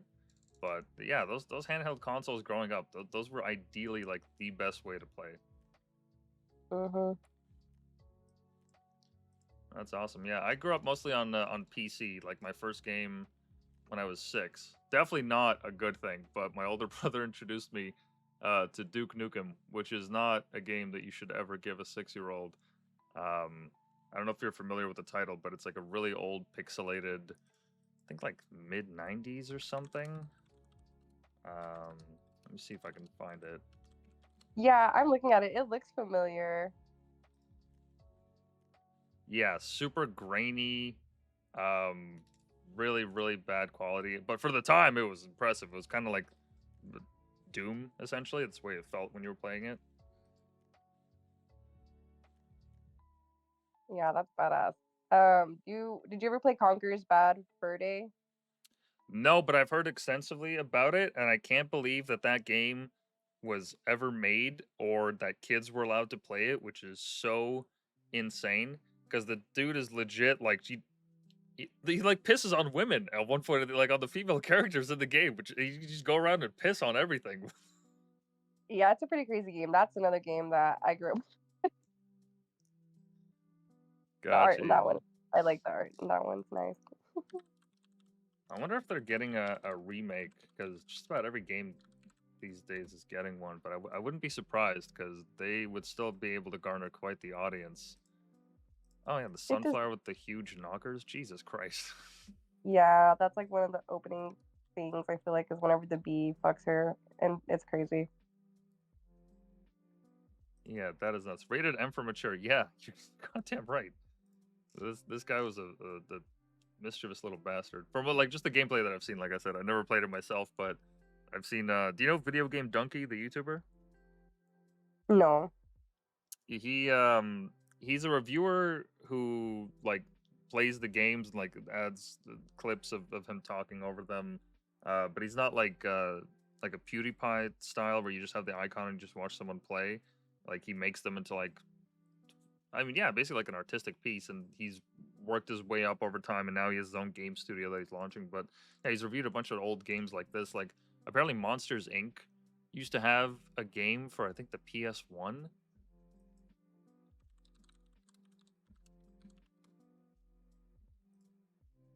Yeah, look at those polygons. God damn, that's wicked. Yeah, I grew up playing on PC mostly, and it was mostly games like Counter Strike. I'm Russian and I have that background, so like I fit the stereotype for it.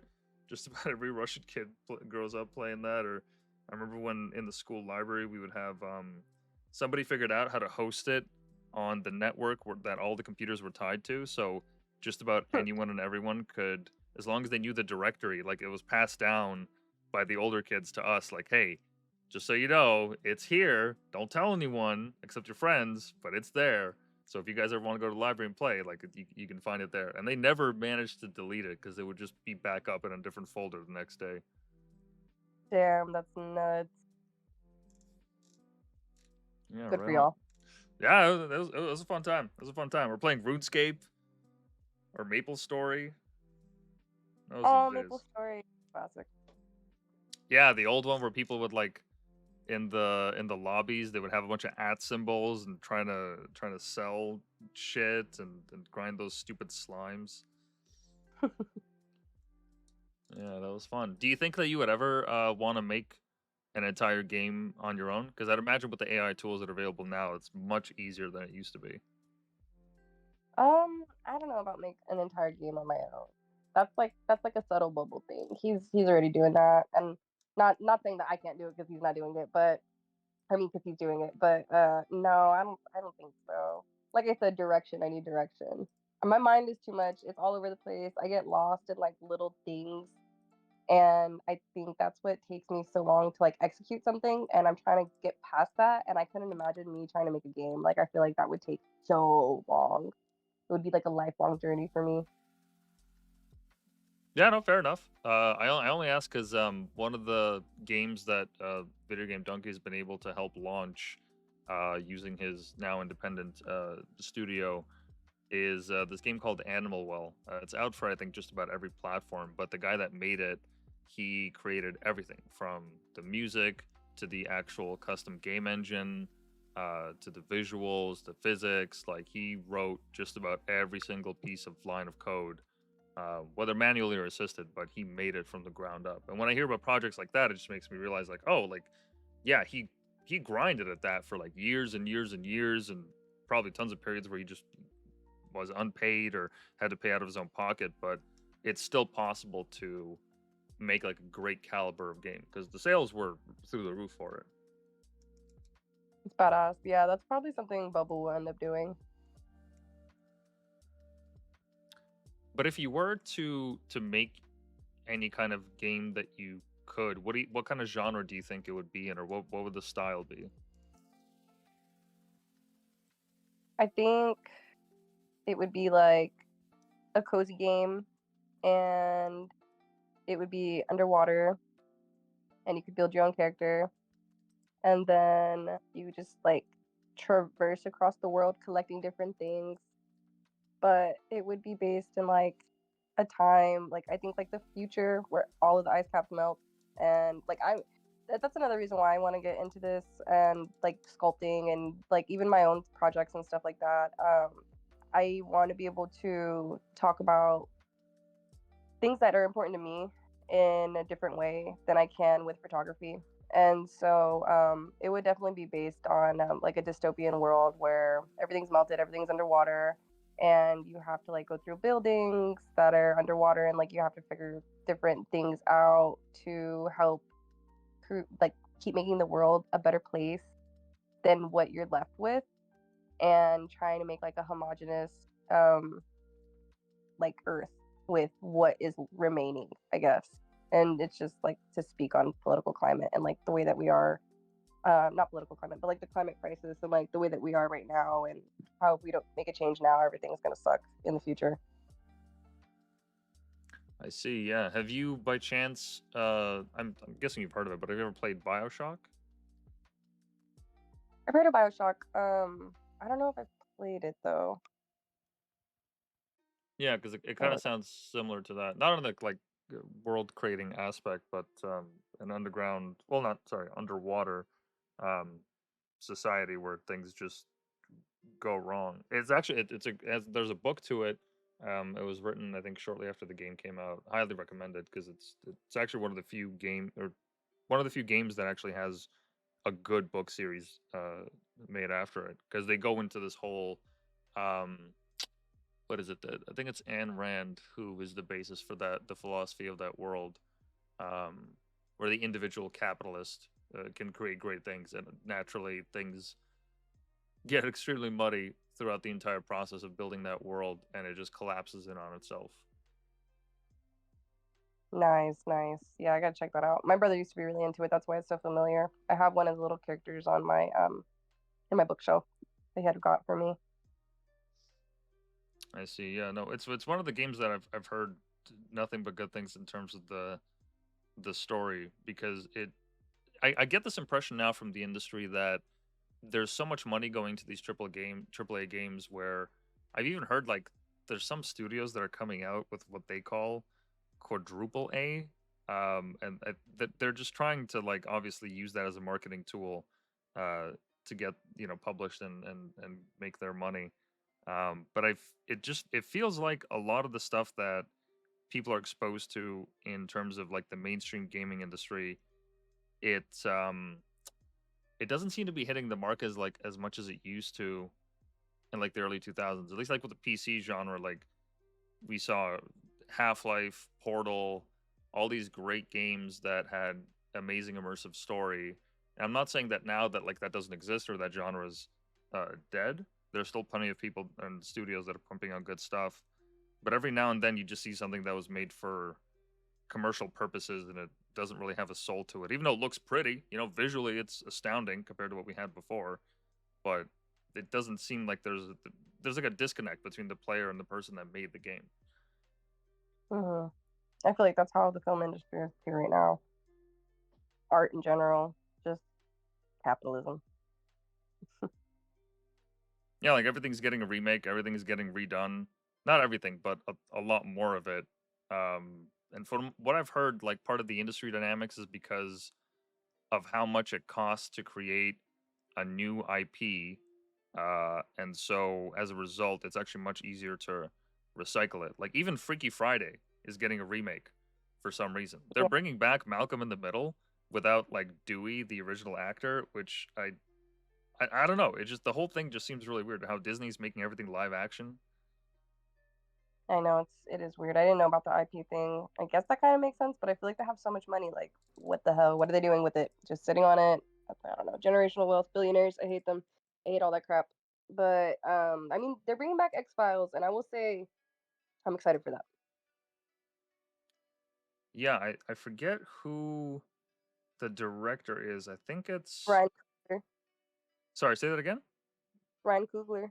That's why I'm so excited for it. Ryan Coogler. Now, is he the one that did Black Panther or Yeah, he did Black Panther. He did Sinners. He did Creed. oh, Creed? That was a great movie. Right on. Yeah, I've heard nothing but good things about X-Files.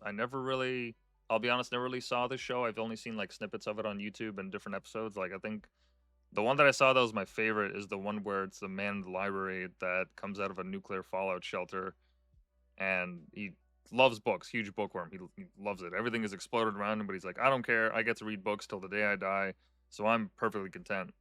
And then he like either steps on something or whatever, but he somehow trips, his glasses fall, he breaks them, and now he can't see.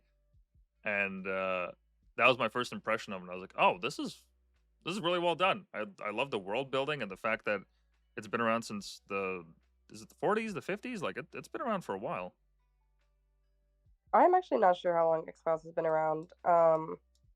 But yeah, definitely really good world building. I feel like it's oh my God, what is that show that I'm thinking of? I don't watch the show too much. It's the he. Oh my God, what am I doing? What am I doing? Sorry, I clicked something I didn't mean to.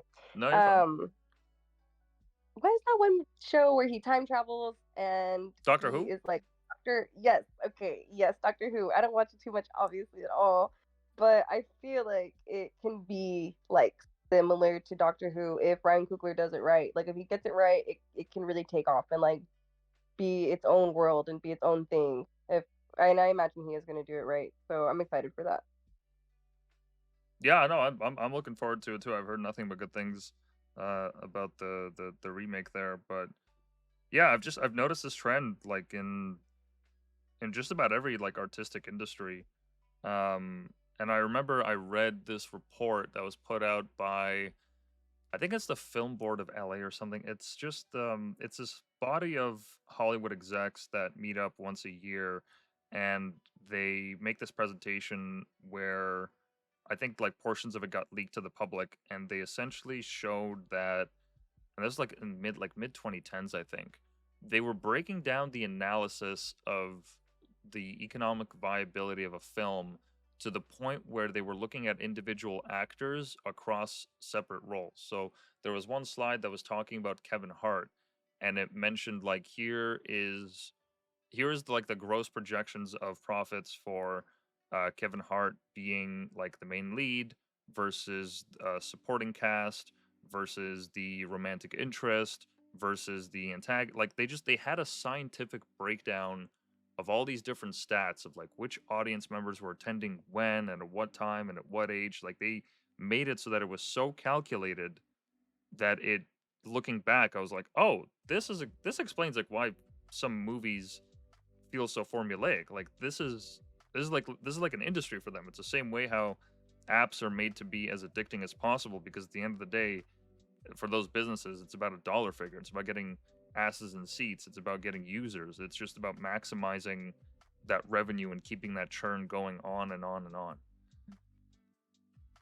Dude, that's disgusting. I did not know about that. That's terrible. But it makes sense. Yeah, it's like, why Like, is John Cena in everything now? yeah. It was a heel turn, man. No, I'm just kidding. I barely know anything about wrestling. Me too. Or The Rock, or who else? That guy that played, is it shortstop in Indiana Jones? I forget his name. Well, he had his big break in his like very very late career. You know what I mean? He's a good guy. Yeah, yeah, no, I've everything that I've seen him as a good actor, so I don't want to take away from that. It was so weird because I knew that I've seen him in this movie when he was a kid, and then all of a sudden Marvel has all these pictures that they're putting him in, and I was like, oh, is that like because he did like an indie film, or is this like for commercial purposes? They're bringing him back for nostalgia, like how when they released the new Star Wars trilogy, in the first movie, there was a good chunk of it that was just based on fan service. So bringing all these characters back, and they had, is it Carrie Fisher? They had her like 3D scans, and they created like a model of her and made her speak. It was, when I saw that, I was just like really weirded out. I was like, man, I don't know how I feel about that. Yeah, that's scary. That's terrifying. Let me see if there's, no, not the 3D model. What would you even call it? That, is there even a name for that? Is it deep? No, not deep fake. Replacement?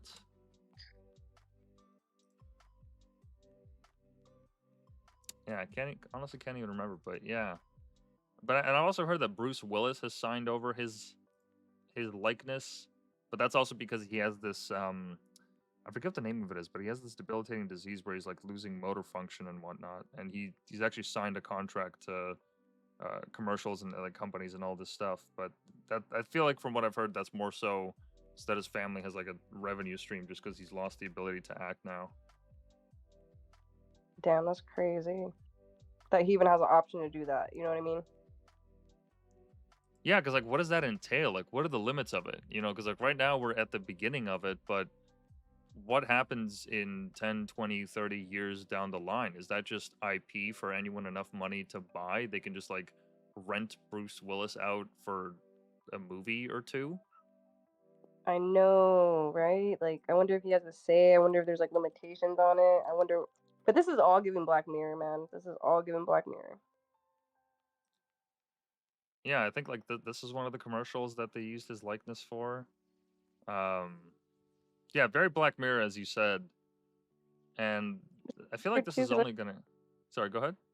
no, you go ahead. I feel like this is just only gonna accelerate. Like more and more celebrities are just gonna be like, well, this allows me to get more work done and get more exposure, so why not? Yeah, man, and that's like I was saying with those models. Like, I don't know what modeling agency it was, but they had a whole bunch of models just sign their likeness away, and it was to cut out like needing the hairstylist, needing the makeup artist, needing the models in general on set, needing the set. After a while, you just create the environment. You know what I mean? You don't even need you don't need a set. You don't need anything. You don't need cameras. You just need software. Yeah, I can't, my mind just goes blank every time I think like, what are the implications as 10, 20, 30 years down the road? Like it might seem cool right now that it's all flashy and whatnot, but like how much of your personal interactions are just media that you come into contact with every day? Like you're not going to know what's real. And a friend pointed this out to me a couple months back. He basically said like any any piece of media that was created before like I want to say 2019, 2018. I think that's when like some of the AI models started making it on forums and like edges of the mainstream. Like anything that was made before that time has an automatic premium placed on it because you know that was done by a real person, whether it's a digital piece or a physical piece or what have you, and that it's just kind of is given that a lot more value than everything else that's come before it or after it rather. Dang. That kind of sucks though for people who are actually doing, you know what I mean, like all the work and putting in all the work, and they're not cutting corners. Ah, because then it's like I don't know. I feel like that's taking away from them in a way, just kind of assuming that everything kind of gets put under that label of like, oh, anything made after this date is questionable, so it can't be worth the same price. Yeah, it just puts out everything that's made after that time like under the suspicion that it could be manipulated or altered in some way. Because forget Photoshop, this is putting that on a different level. Even like Photoshop edits made before that time are still a lot more real than any AI generated image. Mhm. I don't know. I like to think that it's gonna head in the right direction and it's gonna hit a course correction because right now we're at the infancy of it. We're just kind of discovering what this means. Because I'd be genuinely surprised if there wasn't some kind of counter defense or what have you to to be able to detect this kind of stuff. But what worries me more is how it's leaching into personal lives. Because I saw a trailer the other day for an app where it was this guy. He's on a date with a girl and he's wearing like these AR glasses, which they now make look almost basically like regular glasses. And based on the conversation they were having, it was feeding him like lines to say, and the whole thing about the company, their whole brand is built on like, yeah, like you get to use this tool to get ahead, and if you want to do that, you can invest with us, and you can have these things whether it's in job interviews or school or what have you. Damn, that's freaky. Yeah, because does the at what point do you start questioning your social interactions with people in terms of whether or not they're real? Like I've heard of instances where like couples would put texts from their loved ones into like chat gpt and be like, how do I how do I go about answering this, which is that is pretty suspect.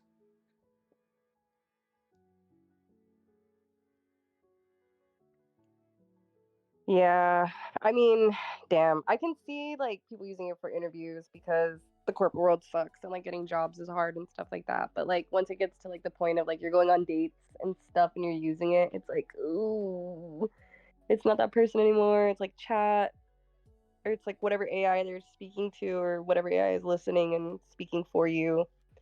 Kind of scary.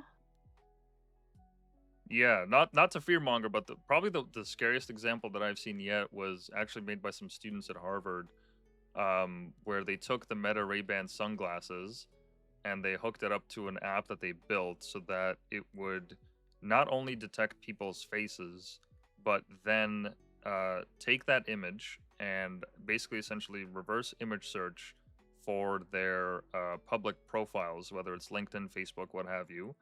And then it would give them a rundown of information of who that person is, where they work, what they do, and any other kind of like social ties to them. And they actually demonstrated some social engineering where like there was one example where this guy was at a subway station.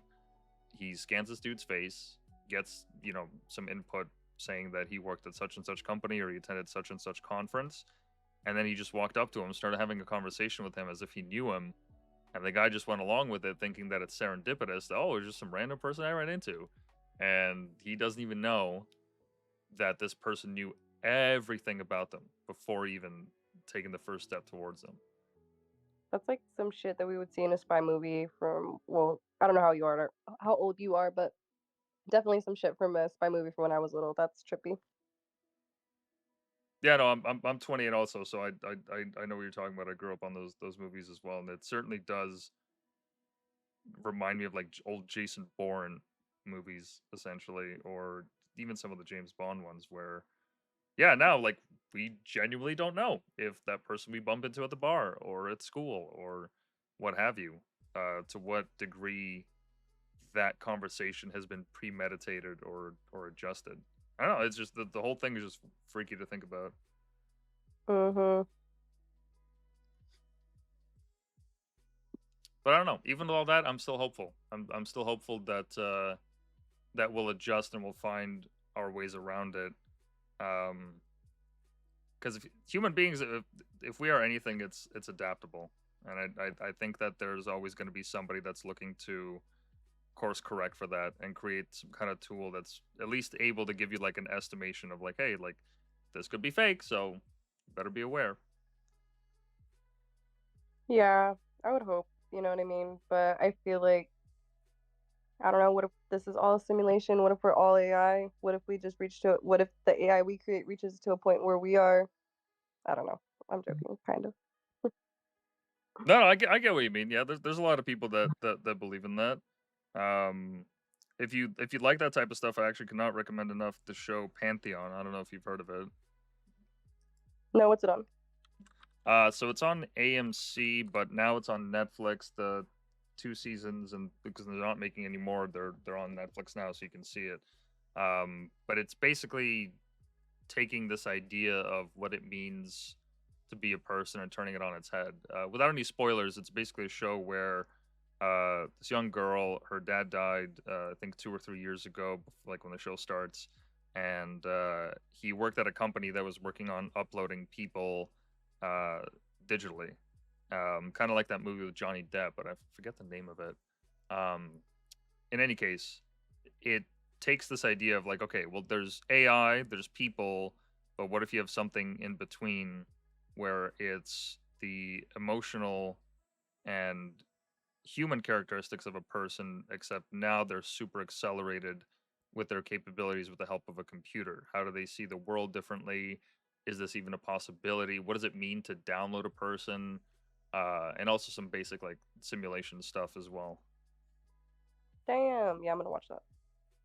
Yeah, it's really well done. The story is great. The animation is outstanding. Don't really see a lot of great, at least from the kind of content that I see, like a lot of great Western animation. So it actually does a really, really good job.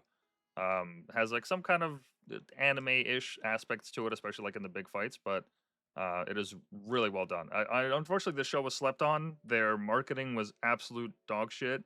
Most of the people just like spread it on Reddit or Twitter or what have you. And I hope it gets the recognition it deserves because by far it's easily one of the best animated shows I've seen in a very, very long time. Nice. On that note, do you watch a lot of anime? I don't watch too much anime. I don't watch too much like I don't watch too many shows, but yeah, I like anime. My favorite anime is Parasite the Maxim. That sounds familiar. Why does that sound familiar? Great intro music. Jesus Christ. Oh, this one. Is that the one like where the alien like crash lands on the planet and he starts taking control of people and then there's this whole war that breaks out? Yeah, it's not that single alien. It's like they're like a little they're kind of I don't know if they're like bacteria or like spores, but they get into the human body, yeah. And the way that like the main character is, they're like um I don't know why he can't fully take over the main character, but usually they fully take over the body and they control them and they kill and they eat and stuff like that. But him and the little alien that he has inside of him, which is named Migi, they like work together. Oh, gotcha. Gotcha. But Yeah, yeah, this the whole show questions like whether those things are actually monsters or like are humans actually monsters, and I love it so much.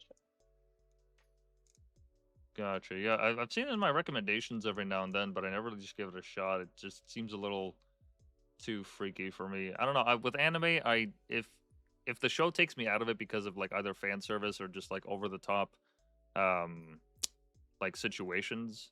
I'm just like, yeah, I don't know. There's just something about it that I can't jive with. But I've seen some scenes of like the fight scenes in the show, and they look really, really well made. Yeah, I don't know, man. I love the show so much. It's really good. You should check it out. Fair enough. Yeah, I'll add it to my recommendations because I'm not much of an anime watcher. I've seen like some basic ones like Death Note, um, but the dialogue sometimes the long monologuing just takes me out of it. And I was actually talking to somebody that lives well, yeah, no, used to live in Japan, and they explained it to me that because Japanese culture is, in terms of outward expressions of emotions, it's so suppressed in and like it's so controlled in those environments that anime is one of the few places where they can express themselves to the fullest, and that's why like all these different stories are so crazy. Like I know there's this one anime that's like, what if I was a vending machine in an RPG fantasy world? And it's just like isekai show. It was just the weirdest thing. I was like, oh yeah, only in Japan could you make a show out of that. We don't have that here in North America. Yeah. Yeah, I'm not too heavily into anime. That's why I also feel like Parasite has to be it has to be amazing if I watch it. No, I'm just kidding. But if it doesn't have too many of those like long monologues or anything like that, and it's actually a really short like series. I want to say it's 2 seasons long or 3 seasons long, and it wraps it all up. And from start to finish, it all makes sense and it's all really well put together. Oh my gosh, not the vending machine! You actually pulled it up. Yeah, no, it's real. I wasn't kidding you. They have some No, I fucking believe outrageous you, but ideas. I didn't think it would look like that. That's so funny. And then my favorite anime movie right now that is not a part of the Ghibli or Ghibli. I honestly don't know the pronunciation, but not a part of that world would be Suzume. That's on Netflix right now, and that shit's dope. I really like that movie. How do you spell it? S-U-Z. Mm, okay, Suzume. Oh, is this the one where that is it the one where the comet lands and then there's this door to like another world and wait, no, I don't think that. No, that one's called I think Your Name or something like that. What's this one about? This one's about it's like these doors keep opening. He's a wizard. The dude's a wizard. These doors keep opening. He has to close them to keep the world together because if not, like the world's gonna get destroyed. And she just so happens to get herself wrapped up in all of it.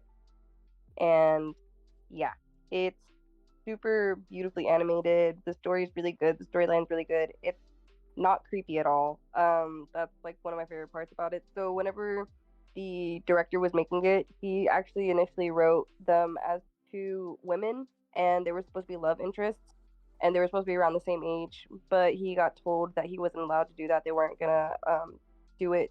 They weren't gonna pay for it to be made. Like the studio that he worked for, they were like, "We're not doing that because they're like conservative and stuff like that." And so he got really upset and he was like, okay, well, I'm gonna make her high school age. I'm gonna make him over the just like I want to say he was 20 whenever he meets her. He's 21 and she's like 17, and so he doesn't allow them to be love interests. Like she has like these little afflictions for him, and like there's moments where you can see that she is slightly attracted to him, but he ends all of that by turning him into a chair, and he does not allow them to have a love interest at all because he was really upset about it. And so they're supporting characters, like they're both main characters, but they support each other the whole time. I don't know if that's the right term, but yeah, in the end, even like when he gets turned back into a human, there's like a moment where you think that something's gonna happen, and he's like, "You're way too young for me," and he's like, "We can be friends," and it's like, damn, I love that. I love that. As a woman, I appreciate that. Wow, they turned him into a chair. That is that's a great trope. I don't think I've seen that one before. He kills it as a chair. He's a great little helper being a chair.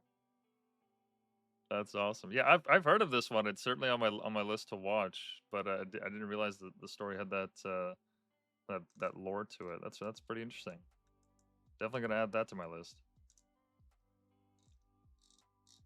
And then I want to say by the same studio, there's another one on HBO Max, and it's Sunshine Girl, and that one's just like super cute. It's just like kind of a love story about these two kids who are both going through two different hardships and stuff like that, and they come together. And she has like the ability to make it stop raining, which is something that is like an issue in Japan at the time.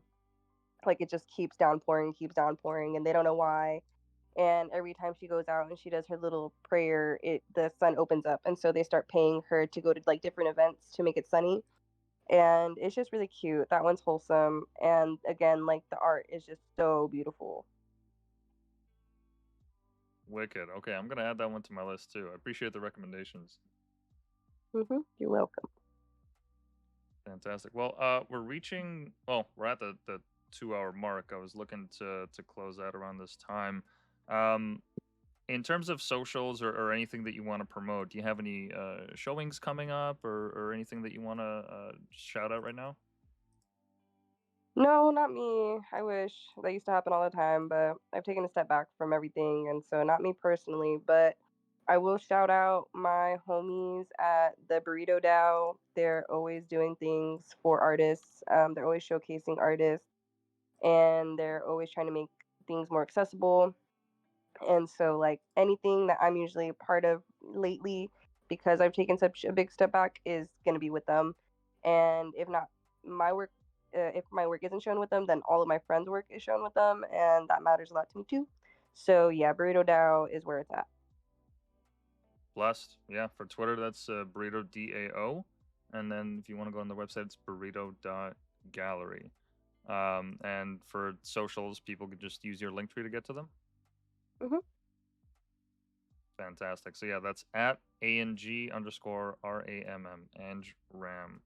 Uh, well, look, thank you for taking the time to do this. I really appreciate you coming on and sharing your experience in the art world. Yeah, thank you so much for interviewing me. This has not happened in so long. So I really appreciate you. Yeah, yeah, no, it was a fun time. And hey, once again, congratulations on being debt free.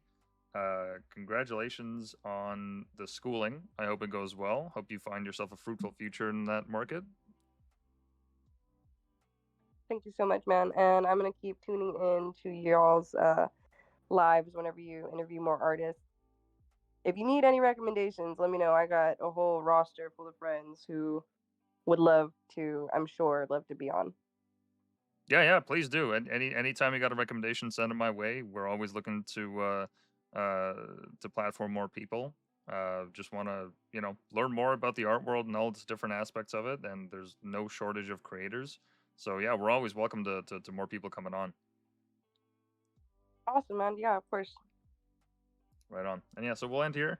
Next interview, not sure when it's going to be happening, but peep the socials; they'll be on there. And yeah, once again, Angel, thank you for joining us, and hope everyone has a great night. You too. Good night, man.